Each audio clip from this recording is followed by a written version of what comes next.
kewajiban bapak.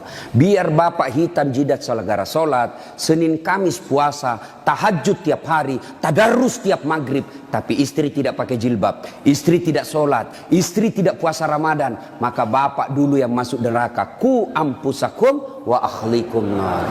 Itu makanya bapak didik istri. Bagaimana cara didik istri? Karena kita tidak punya waktu yang banyak. Lebih banyak di jalan, kasihan. Bagaimana cara didik istri? Arahkan dia pergi majelis. Itu ada pengajian dek, kau pergi di sana. Bagaimana lagi caranya? Paling gampang, bapak tidur peluk-peluk dia. Baru putarkan ceramahnya Dasat Latif. Judulnya apa? Kewajiban istri kepada suami. Sayang ke nonton kita. Langsung enak bapak, karena kalau bapak nasihati istri tidak masuk di akalnya. Tidak masuk, iya kan? Karena bapak lebih sering tipu istri daripada. Bagaimana dia percaya? Kita juga ibu, bagaimana tidak ditipu ki? Karena suka ki marah-marah. Jujur ki, marah kok ya lebih baik dibohongi kau supaya senang perasaanmu. Kenapa kau bohong? Selama ini kau bohong. Ku sayang kau, tidak mau kau luka perasaan man, kau bohongi kau. Sekarang kau tahu ya itu takdir burukmu. Kan kita terpojok ki jadi bohong maki.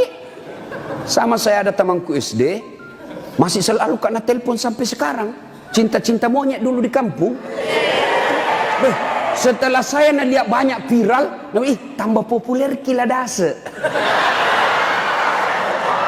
Itu di Makassar gitu nama aku Dasat Latif. Kalau di kampung Ladase.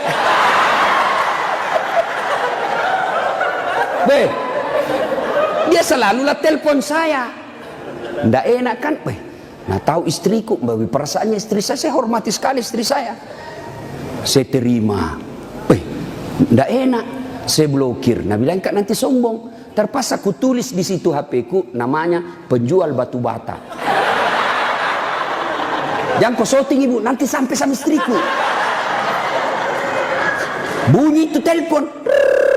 Nah lihat istriku, Ustaz, ada panggilan tak? Dari siapa sayang? Penjual batu bata. Wah.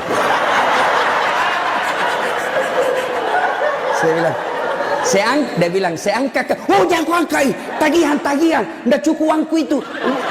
Istriku kalau bilang uang, nggak mau dia karena nanti uang belanjanya saya ambil. Jangan angkat. Jangan angkat Ustaz, jangan maki, belum cukup uang. Selamat saya. Satu ketika saya pulang ceramah. Bikinlah saya teh. Kan saya bikin sendiri. Saya tahu, oh sudah. Saya minum, kenapa nak asin ini? Barat salah kasih kah ini? Saya pergi lihat toples, tulisannya gula. Isinya, garam. Saya tanya istriku, sayang, kenapa ini tulis ki gula na isinya garam? Nah bilang, hepon tak juga, lain kita tulis lagi sih.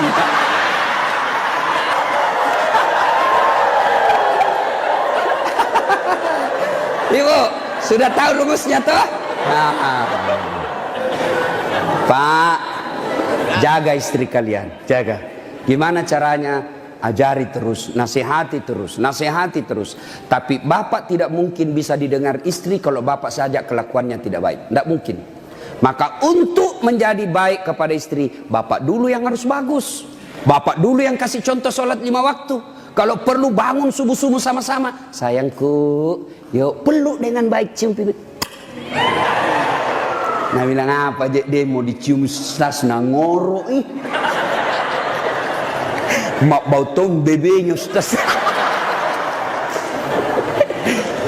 Pak, kalau perlu bapak angkat itu istri. Salat subuh sayang, bareng-bareng, salat jamaah. Meskipun bapak pangkat paling rendah di Polres, tapi ibu bapak lakukan itu mulia di hadapan Allah. Angkat istri, ayo sayangku, salat bareng-bareng, berjamaah, bapak imam, istri makmum. Jangan baca yang susah-susah. Yang pendek-pendek saja ya? Karena yang susah-susah nanti tidak mau sampai. Nak baca Al-Kafirun, wala antum abiduna ma abun, wala ana abidum ma abattum, wala antum abid. Mulai curiga istrinya. Wala antum abidu, wala ana abidum. Pas selesai sholat, ibu juga kalau selesai sholat kasih semangat suami. Sabar Ki Pak, memang begitu kalau baru pertama orang sholat. Insya Allah ke depan tidak. Jangan malah dimaki-maki. Bodoh memang kau ini polisi dongo. Apa kau tahu kau bilang? Nah bilang suami tak jamin lagi sembahyang deh. Kau sudah. Bu, pulang suami tak ibu. Kita tahu sudah mau masuk maghrib. Datang suami tak sudah sediakan sarungnya. Sediakan kopiahnya, sediakan bajunya untuk sholat, baju koko. Begitu datang, Deng, mandi Ki, ini kita pakai sholat maghrib. Ayo kita pergi sama-sama di masjid. Nyaman ibu, suami istri jadi polisi, dapat gaji tiap bulan. Kalau begini kita lakukan, bahagia hidup tak. Meskipun kita tak putar-putar saja di sidrap. Enak Pak. Ini istri suka ngomel, suami tukang tipu, kredit tidak pernah berhenti. Kapan enak hidupmu? Ayo, maka perbaiki ini, saling menjaga. Suami nasihati istri, istri ingatkan suami. Itu rumah tangga yang bahagia. Dan yang ketiga kata Nabi, ucapan yang beliau keluar dari bibirnya, ummati, ummati, ummati, umatku, umatku, umatku. Begitu sayangnya sama Nabi. Sayang Nabi sama kita. Nabi tidak mengucapkan Khadijah, Khadijah, Khadijah. Tidak. Nabi yang diucapkan ummati, umat kita. Apa di dunia saja? Tidak, sampai di akhirat pun Nabi seperti itu. Ketika hari kebangkitan tiba, Allah perintahkan kepada malaikat Jibril, Jibril, kau bangkitkan manusia paling mulia yang sangat aku sayangi, Muhammad sallallahu alaihi wasallam. Nabi Jibril setengah mati mencari, lalu Allah kasih keberkahan, makamnya Nabi keluar asap, didapat. Lalu bangkitlah Nabi. Ya seperti itu yang kita lihat di sirkus, ada manusia yang tiba-tiba naik saja ke permukaan. Lalu Nabi duduk, gosok mata. Jasadnya Nabi Pak sampai detik ini tidak hancur. Seperti ketika beliau hidup, kulitnya tidak rusak. Pernah kan beberapa kali itu kan kuburnya Nabi jasadnya Nabi dicuri. Kan beberapa kali itu, 9 kali. Dan jasadnya pun sudah ratusan tahun meninggal, masih sama. Nah, bangun Nabi, gosok matanya. Lalu Nabi buka, nampak Jibril di depannya. Lalu Nabi berkata, Jibril, hari apa ini? Ya Muhammad, inilah hari kebangkitan yang pernah Allah janjikan kepadamu. Kira-kira kalau bapak bangkit seperti itu, bapak cari siapa? Mana kasihan anakku? Oh, mana itu istriku yang baik sekali? Apa Nabi cari keluarganya? Tidak. Nabi tidak berkata, mana bapakku, rindu saya mau melihat bapak saya yang tidak pernah saya lihat wajahnya. Tidak. Siapa yang Nabi cari? Aina ummati. Jibril, mana umatku? Kita yang dicari Nabi Pak. Bayangkan, begitu cintanya Nabi kita. Nabi cinta di dunia sampai di akhirat. Nah sekarang, bagaimana kecintaan kita kepada Nabi? Kalau sahabat luar biasa cintanya kepada Nabi. Nabi sakit ujung akhir hidup beliau. Nabi datang ke masjid sholat subuh. Selesai sholat subuh, Nabi lalu naik pidato. Saudara-saudara sekalian, kita sudah bertahun-tahun membela agama Allah, hidup bareng bersama. Tentu ada yang pernah saya sakiti, baik yang sengaja maupun yang saya tidak sengaja. Kalau ada yang pernah saya sakiti dan saya tidak tahu, tolong balas hari ini. Daripada nanti di akhirat kau membalas, sakitnya berlipat-lipat. Sekarang saya minta balas sebelum saya meninggal. Suasana hening. Abu Bakar paling duluan menangis. Tanda-tanda Nabi sebentar lagi meninggalkan kita ini. Suasana hening. Tiba-tiba dari belakang ada sahabat Nabi namanya Uqasyah. Hitam tinggi besar, berdiri. Ya Rasulullah, saya pernah anda sakiti. Semua orang balik. Kurang ajarnya ini Uqasyah. Kapan? Waktu itu perang ya Rasul. Saya berada di sampingmu. Rasulullah mengendarakan onta. Onta Rasulullah. Rasulullah menyambut ontanya. Saya di samping, bukan onta yang kena, tapi saya yang kena. Saya mau membalas ya Rasul. Semua kurang ajar. Nabi lagi sakit mau membalas. Umar berdiri. Uqasyah, kalau gatal tanganmu ingin mencambuk, saya kau cambuk sampai mati. Jangan Rasulullah. Kata Nabi, Umar, saya paham maksud baikmu, tapi dosa tidak boleh diwakili. Dosanya Kapolres tidak bisa diwakili Kasat Lantas. Tidak boleh. Mentang-mentang kita komandan ambil dosaku tidak bisa. Sudah bangkit lagi Abu Bakar. Uqasyah, sayalah sahabat Nabi paling dekat. Saya selalu bersama beliau. Kalau kau mau cambuk, saya kau cambuk. Sama kau sakiti Rasulullah. Nabi bilang, Abu Bakar, dosa tidak bisa diwakili, kau duduk. Makin dekat Ukasya, ditahan sama cucu beliau Hasan Husain. Ukasya, pamanku, Amure, jangan kasihan kakekku, lagi sakit. Saya kau cambuk kalau mau. Sama Rasulullah, saya kau cambuk. Nabi berkata, cucuku, saya paham maksud baikmu, tapi dosa tidak bila diwakilkan, nak. Duduk dekat Ukasya. Ya Rasulullah, waktu anda cambuk saya tidak pakai baju. Supaya adil, buka bajumu. Semua orang tambah kurang ngajar ini Ukasya. Di depan Nabi satu-satunya pertama kali disuruh buka baju. Nabi buka bajunya. Begitu Nabi buka baju, subhanallah, terjadi keajaiban. Apa? Tercium bau harum. Bahkan ada sahabat Nabi lagi tidur berkeringat. Dia ambil keringatnya Rasulullah satu tetes, dan itu dia bilang, saya tidak pernah mencium seharum baunya Rasulullah keringatnya.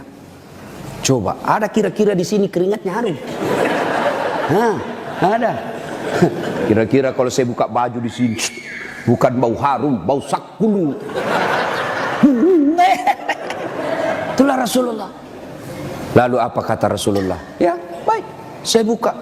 Kata Nabi, cepat kau Ukasya, jangan kau buat saya lama tidak pakai baju, nanti Allah menghukummu. Maju Ukasya, dia buang cambuknya, lalu dia peluk badan Nabi, dia cium badan Nabi dadanya, lalu sambil menangis, ya Rasulullah, maafkan saya. Hei, apa maksudmu Ukasya? Tadi kau mencambuk saya, sekarang kau menangis memelukku. Kata Ukasya, ya Rasulullah, itu tadi cerita saya cuma karang, itu cari cerita saya cuma buat-buat. Kenapa? Saya tahu sebentar lagi Rasulullah meninggalkan kami. Ingin rasanya kulitku yang hina ini bersentuhan dengan kulitmu ya Rasulullah, karena saya tahu tidak mungkin saya bisa lagi menyentuhnya tanpa saya akali seperti ini.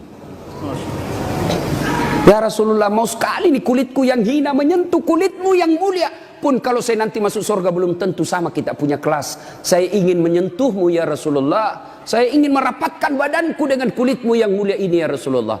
Nabi lalu meneteskan air mata dan berkata, saudara-saudara sekalian, kalau kalian mau tahu temanku di akhirat kelak, inilah karena cintanya kepada Rasulullah Muhammad sallallahu alaihi wasallam. Rasulullah luar biasa cintanya kepada kita. Lalu kalau Bapak cinta kepada Rasulullah, muliakan Rasulullah dengan cara apa? Pelihara warisannya. Apa warisan Nabi? Bukan istana. Apa warisan Nabi? Al ulama'u warisatul anbiya. Muliakan ulama. Bapak-bapak polisi, gunakan kekuasaanmu untuk melindungi pewaris para nabi. Bukan pewaris pejabat, lindungi pewaris para nabi, supaya kalian nanti di akhirat ada yang bernyamamu, melindungimu ketika pada saat itu tidak ada lagi perlindungan. Rasulullah pewarisnya bukan gubernur, Rasulullah pewarisnya bukan presiden, Rasulullah pewarisnya bukan Kapolri, tapi pewarisnya Nabi adalah ulama. Muliakan ulama, karena sama saja kalian memuliakan Rasulullah. Tidak usah kau muliakan Dasat Latif, tidak usah kau muliakan kiainya, tapi muliakan ilmu yang beria. Kalian tahu halal haram bukan dari Kapolres, kalian tahu halal haram, rukun-rukun iman, rukun-rukun haji bukan dari Kapolri, bukan dari sekda, bukan dari bupati, tapi kalian mengetahuinya dari ilmu-ilmu para ulama. Ini saja tausiah kita, mudah-mudahan ada manfaat. Saya ingin berlama-lama, tapi saya harus ada di Makassar pukul 11 karena saya harus perjalanan lanjut ke Kolaka. Terima kasih Pak Kapolres. Saya doakan Bapak beserta istri sehat walafiat, diberikan kemampuan dan kesanggupan untuk menjaga wilayah hukum Sidrap dan sekitarnya. Bapak-bapak polisi, saya berdoa semoga Bapak sekalian selalu dititipkan iman dalam hati, sehingga Bapak betul-betul menjadi pengayom, pelindung, dan pelayan masyarakat. Insya Allah, luar biasa pekerjaan Bapak. Kalau Bapak melaksanakannya dengan baik, Bapak ini bertugas sebagai Umar bin Khattab, menegakkan hukum. Luar biasa. Kalau saya paling hanya bisa menganjurkan di mimbar, tapi kalau Bapak polisi mampu mengamalkan langsung. Saya jangan minum khamar, jangan narkoba. Nah, dengar anak muda, tapi kalau Bapak bilang jangan narkoba, langsung ditangkap, masuk penjara. Bapak lebih hebat dalam dakwah daripada ustadz. Kalau ustadz di mimbar teriak-teriak, jangan minum khamar. Kita lihat peminum khamar, paling dibilang, dede, mabuk si Ronald Mudai. Tapi kalau Bapak polisi dapat langsung bisa disegit, borgol, bawa ke penjara. Nah, ibu bapak, saudara-saudara sekalian, mudah-mudahan ada manfaat. Lebih dan kurangnya mohon dimaafkan. Sebelum kita akhiri, mari kita berdoa.